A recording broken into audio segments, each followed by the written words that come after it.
was one of those nights when the office felt suffocatingly still. I was on the night shift, completely alone, with the hum of the fluorescent lights and the soft buzz of the old ventilation system as my only companions. It wasn't my first time working late, but something about that particular evening felt off. I remember it clearly because it was a Friday.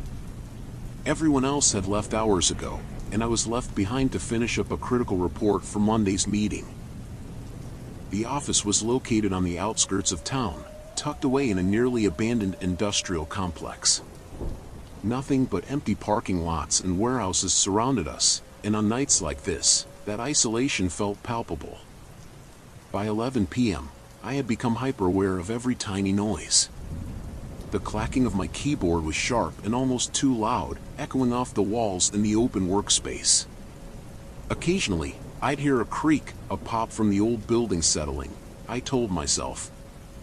Still, my eyes kept darting to the dark corners of the office where the light didn't reach.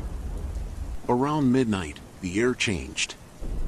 I can't explain it fully, but the office, which had been comfortably warm, suddenly felt cold. Goosebumps prickled my arms, and I caught myself glancing at the thermostat across the room. It read the usual temperature, but that icy feeling lingered. That's when I first noticed it. A slight rustling sound, like fabric brushing against something. It was faint, barely noticeable, but it was enough to freeze me in place. I muted my music, strained to listen, but the office had gone silent again.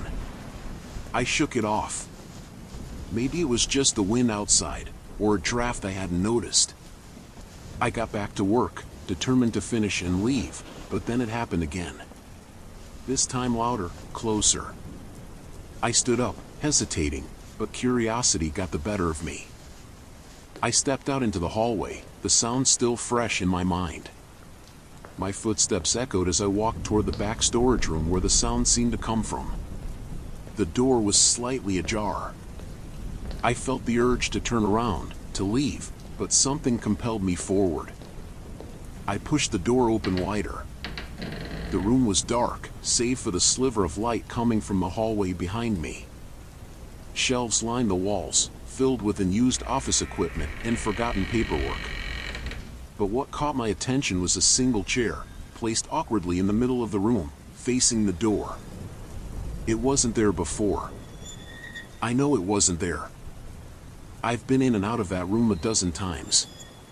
No one had been in the office but me. The chair sat there, motionless, like it had been waiting for me. I backed out slowly, trying to keep my breathing steady. My brain was scrambling for an explanation, but nothing logical was coming up. Back at my desk, I tried to collect myself. It was probably some leftover from the cleaners or someone moving things around earlier. I was letting my imagination get the better of me. I checked my watch, just past 1 a.m. One more hour and I'd be done. But then I heard it again. That same sound. A soft rustling. Only this time, it was behind me. Directly behind me. I didn't want to turn around. Every nerve in my body screamed at me to stay still. But I did. Slowly, I pivoted in my chair, and my heart nearly stopped. The chair from the storage room was now in the hallway, facing me. I couldn't breathe. My mouth was dry, my heart pounding in my ears. There was no way it moved on its own. I stood up, backing away slowly, never taking my eyes off it. Every instinct told me to leave. But then, a shadow flickered in my peripheral vision, down the hall by the break room. I wasn't alone. Someone was in the building. I grabbed my phone and dialed security. My hands shook as I explained the situation, trying to sound calm, but failing miserably. The guard told me to stay put. They'd be there in 5 minutes. 5 minutes felt like an eternity. I moved to the farthest corner of the room, facing the hallway, phone still in my hand, heart thundering in my chest. I kept staring at the chair, waiting for something, anything to happen. But nothing did. The security team arrived and swept the building. They didn't find anyone, and there were no signs of forced entry. I must have looked crazy trying to explain the chair, the noises, the cold. But they reassured me it was probably just a prank or my imagination running wild after a long day. Still, I couldn't shake the feeling that someone had been watching me that night. As I grabbed my things to leave, I glanced back one last time. The chair was gone. The following story was sent to me by a viewer named Jake. He claims it happened to him while working the overnight shift at a 24-hour supermarket. I'll let you decide if it's real, but after reading his email, I'll never look at empty grocery aisles the same way again. I worked at Martwell's Grocery for about 6 months. The pay was bad, the hours were worse, but I needed the money. Most nights, it was just me and the security guard, Rick, a retired cop who'd nap in the break room until sunrise. But on October 17th, 2017, Rick didn't show up. I figured he was sick. No big deal, right? Just meant I had to do my rounds alone. The store was dead. No customers, no noise, just a hum of freezers and flickering lights in aisle 6. Then, at 3:12 a.m., the intercom clicked on. Jake, check aisle 9. That wasn't Rick's voice. I grabbed a box cutter and walked to aisle 9, cereal and snacks. Nothing looked wrong at first. Then I saw her, a woman in a wet, torn dress. Her hair was stringy, covering her face. She was just standing there, not moving, not breathing. I said, "Ma'am, are you okay?" That's when she lifted her head. Her eyes were gone, just black holes. And her mouth, it was sewn shut with thick, dirty wire. Then the intercom screeched again. She's not supposed to be here. I ran to the back office to check the cameras. The screen showed aisle 9, but she wasn't there anymore. Then the footage glitched. For 3 seconds, the screen showed the woman, now standing right in front of the camera, her stitched mouth stretching into a smile. Then the feed cut to the storage room. There was a door I'd never seen before, rusted, padlocked, with "Don't let the mouse scratch" into the metal. The last frame before the system crashed, the door was open. I called the police. When they arrived, they found nothing, no woman, no door. But one cop pulled me aside and said something chilling. "Kid, this place was built over Blackwater Asylum. In 1983, a nurse murdered 14 patients and hid the bodies in the walls." Then he handed me a file. Inside was a photo of a nurse. She was wearing a wet, torn dress.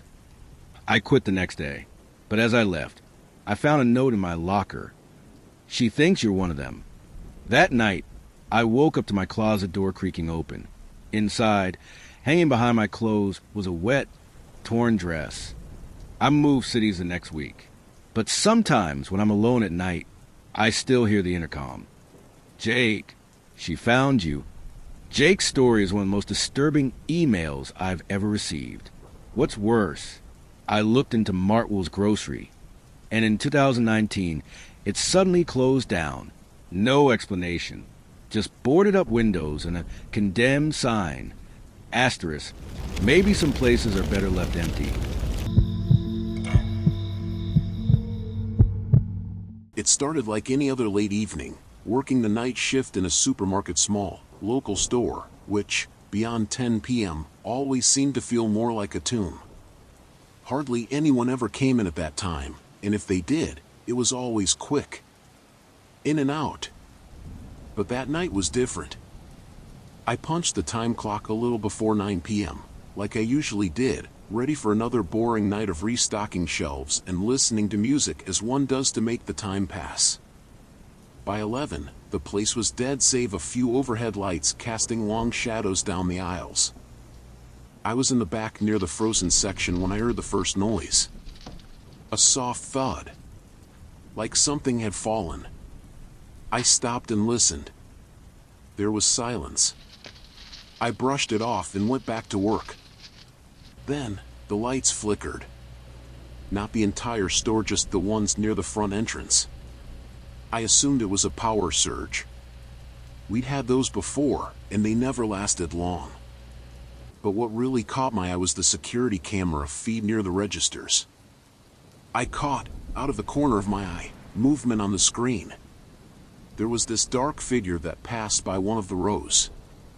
I squinted and moved closer. No one was supposed to be inside the store. We had closed the doors half an hour ago. My heart pounded in my chest as from where I was. I scanned the aisles. Everything was still. I tried convincing myself this was all some mistake, a glitch in the cameras or something. But deep down, something felt really wrong. Then I heard it again. This time, it was unmistakable, footsteps. Slow. Deliberate. Originating from the far end of the store. I looked up toward aisle 9, the one the figure had passed on the screen, and I saw something I would never forget. A man tall, wearing a dirty hooded jacket, just stood there at the end of the aisle. He was not shopping. He was not moving. He was just staring. Frozen in place, I tried to process what I saw. The doors were locked. No one had come in. How did he get in here? The man took one step closer and his shoes let out a little squeak on the tile floor. And that's when I saw something worse. He was holding something, a bag, but it wasn't full of groceries. The bag was soaked, dark liquid dripping from the bottom. All my instincts were screaming to run, to get out. But my feet stayed glued to the floor as he took another slow step, his face hidden in the shadows of his hood. I stepped backward, nearly tripping over the crates behind me, trying to put some distance between this man and myself. I felt the cold sweat on my forehead, my hands shaking as I reached for my phone, but as I pulled it out my fingers were shaking so badly I almost dropped it. Just then, the overhead lights flickered again, plunging the store into darkness for a split second. When they came back on, the man was gone. Terrified, I ran to the front of the store, checking the doors. They were still locked. No sign of forced entry. Nothing. But that wasn't what was so terrible. When I turned around, I saw the bag he was carrying had been left behind, sitting neatly in front of the register. Blood pooled around its base, and inside. I couldn't even bring myself to look. I bolted for the back room, locking myself inside as I called the police. A bunch of butcher knives, each one more sinister than the last one. Upon arrival, the man was long gone, without an explanation of how he had gained or taken his leave.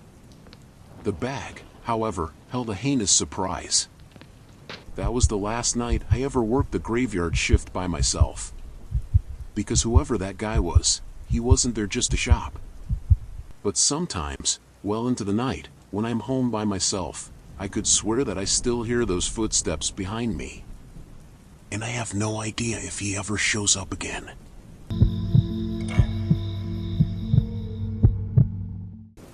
It started as a simple road trip, something I did every few months. I had taken a job that involved driving across state lines, delivering supplies to remote towns that didn't have much in the way of convenience. It paid well, and I didn't mind the solitude. I had gotten used to the quiet hum of the engine, the winding roads, the endless fields, and the occasional radio static that filled the gaps when the stations faded out. But this time felt different from the start. The route I took was new, GPS had suggested a shortcut, and I, feeling adventurous or maybe just careless, decided to follow it. The sun was setting behind me, casting long shadows across the two-lane road that seemed to stretch forever into the dusky horizon. I hadn't seen another car in over an hour, not uncommon for these parts, but still, there was an emptiness to this stretch of road that was hard to ignore. I noticed the first sign about 15 miles in. Barlow, 30 miles. I had never heard of Barlow, and it wasn't on my map. I dismissed it as a small dot of a town, not worth the ink. But as the minutes ticked by, I felt a twinge of unease. I couldn't pinpoint why. Maybe it was the way the road felt, like it was leading me further and further away from civilization, twisting through a landscape that grew more desolate by the mile. Trees began to crowd the edges of the road, tall and dark, their branches gnarled like they were reaching out to snag anyone passing through. I told myself it was just my mind playing tricks. Then my phone lost service. No bars, no GPS, nothing. That was more than an inconvenience. Out here, it was a problem. I slowed the car down, scanning the sides of the road for any sign of life, a gas station, a farmhouse, even a mailbox. But there was nothing. Just that thick, creeping line of trees, closing in tighter and tighter. About 20 minutes later, I saw another sign. Barlow, 30 miles. I frowned, glanced at the clock. That wasn't right. I should have covered at least half that distance by now. I felt a prickle of irritation, or maybe it was fear. I shook it off and kept driving. Maybe the signs were old, outdated. But then I saw another one. Barlow, 30 miles. The exact same sign. I knew it had to be the same because it had a rusted corner, a bullet hole through the O. My grip tightened on the steering wheel, knuckles going white. I told myself it was just coincidence, but I felt something heavy settle in my chest. The road ahead was darker now, the trees closing in like a tunnel. I turned on my headlights, and they cut two sharp beams into the night, but they didn't seem to reach far. The darkness seemed thicker somehow. I drove on, ignoring the nagging voice in my head telling me to turn back. How could I? I didn't even know where back was. After what felt like an hour, but could have been less, time felt strange out there. I saw it again. The same sign. Barlow, 30 miles. Same rusted corner, same bullet hole. My heart pounded now, hard and fast. I pulled over, stopping the car. I needed to think. I stepped out, and the quiet was immediate, like a blanket smothering all sound. No wind, no distant hum of insects, nothing. Just the crunch of gravel under my boots. I walked over to the sign, touched it, felt the cool metal under my fingers. It was real. As real as I was standing there, and yet I couldn't make sense of it. I looked up and down the road, but it just stretched out into the blackness, endless and empty. I got back in my car, breathing hard. I decided to turn around. Screw the shortcut, screw the schedule. I just needed to get out of there. I made a U-turn and headed back the way I came. I drove for what felt like an eternity, but the landscape didn't change. The trees, the darkness, it all looked the same. I checked the clock, and my heart skipped a beat. It hadn't changed. Not a single minute had passed. I glanced at my phone. Dead. I felt a bead of sweat roll down my temple. I checked the fuel gauge, half a tank left. Enough to get back, if I was quick. I kept driving, and then I saw it again. Barlow, 30 miles. I felt something cold crawl up my spine. I couldn't deny it anymore. This wasn't a mistake. The road wasn't letting me leave. I swallowed, feeling my throat tighten. I had read stories like this, heard urban legends about endless roads and loops that trap you forever, but I never believed them. Not really. Not until now. I pushed on, refusing to give in to the panic gnawing at me. I tried to stay focused, kept my eyes on the road, telling myself there had to be an explanation. Maybe I had hit a patch of road that circled back on itself. Maybe there was some trick to the light, some illusion I couldn't figure out. Then I saw a figure standing on the side of the road, just at the edge of my headlights. My breath caught in my throat. It was a man, or at least I thought it was. He was tall, with a shadowed face, wearing what looked like a wide-brimmed hat and a long coat. He just stood there, unmoving, watching me. I slowed down, squinting to see him better, and my instincts screamed at me to keep going. I don't know why, but something about the way he stood, so still, so calm, made my skin crawl. I sped up, drove past him, trying not to look back. But in my rearview mirror, I swear I saw him step onto the road, starting to follow. I drove faster, heart pounding, adrenaline pumping. The trees seemed to blur together in a dark mass, the road stretching ahead, endless. I kept glancing back, but the figure was gone. I let out a breath I didn't realize I was holding, but then there was another sign. Barlow, 30 miles. I shouted in frustration, slammed my hands against the wheel. It was like the road was alive, playing a sick game with me. I didn't know what to do, where to go. I just wanted to be anywhere but here. Then I saw something up ahead, a flickering light. A small, old-fashioned gas station, like something out of a forgotten era. I hadn't seen it before, I was sure of it. I pulled in, the tires crunching on the gravel, and cut the engine. The lights flickered, buzzing, but the place looked abandoned. The windows were dark, the pumps ancient and rusted. I hesitated but got out of the car. I needed help. I needed answers. I approached the door, my heart hammering in my chest, and reached for the handle. I could touch it. I heard it. Faint, almost a whisper, carried on the still air. A soft, low humming, like someone singing a lullaby. The hairs on the back of my neck stood up. I turned slowly, looking around, but there was no one there. Just the dark trees and the endless road behind me. Then, in the dim light of the gas station, I saw it again, the figure with the wide-brimmed hat. Closer now, standing just beyond the pumps, still as stone. I backed away, heart racing, got into my car, and slammed the door. I turned the key, praying it would start. The engine roared to life, and I peeled out of there, tires screeching. I didn't stop driving, not until the sun began to rise, and the trees began to thin out.